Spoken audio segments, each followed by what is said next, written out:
আমি কিশোরগঞ্জ 1 আসন থেকে মুফতি হেদায়েতুল্লাহ হাদি এবং তার প্রতীক রিকশা প্রতীককে 11 দিনের একমাত্র প্রতীক হিসেবে ঘোষণা দিচ্ছি। সব ধর্মাবলম্বীদের কাছে, হিন্দু হোক, বৌদ্ধ হোক, খ্রিস্টান হোক, মুসলমান, নারী হোক, পুরুষ হোক, সকল মানুষের জন্যই রিকশা মার্কা হলো বাংলাদেশের জাতীয় যানবাহন।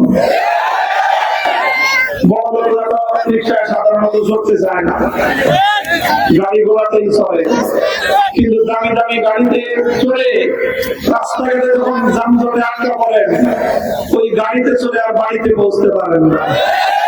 তখন শেষ মুহূর্তে এসে হলেও বড় লোকরাও গাড়ি থেকে নেমে বাড়িতে পৌঁছার জন্য রিকশাতেই চড়ে বসেন। তাহলে বড় লোকদের শেষ আশ্রয় গরিবরা। গরিব যারা আছেন, দেখা যায় যে কোনো কাম কাজ না থাকলে, চাকরি নাই, বাকরি নাই, কর্ম নাই, কিছু নাই, কোনো কিছু করতে না পারলে শেষ পর্যন্ত একজন গরিব মেহনতি মানুষ চিন্তা করে আর কোনো যখন উপায় নাই, একটা রিক্সা নিয়ে রাস্তায় নেমে পড়ে। তাহলে গরিবেরও শেষ ভরসা, তাহলে বড় লোকেরও শেষ আশ্রয় রিক্সা, গরিবেরও শেষ ভরসা।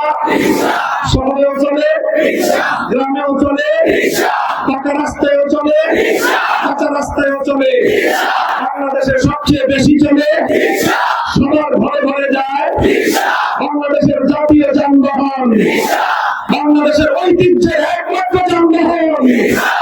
এই রিকশা প্রতীককে আগামী জাতীয় সংসদ নির্বাচনে কিশোরগঞ্জ 1 আসন থেকে জাতীয় সংসদে পাঠাতে হবে ইনশাআল্লাহ।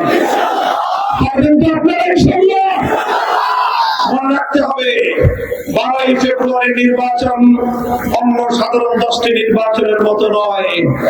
এবারে নির্বাচন আগামী বাংলাদেশের ভাগ্য পরিবর্তনের নির্বাচন। এবারে নির্বাচন বাংলাদেশের রাজনীতি থেকে বেশি শক্তি, কালো টাকা, সন্ত্রাস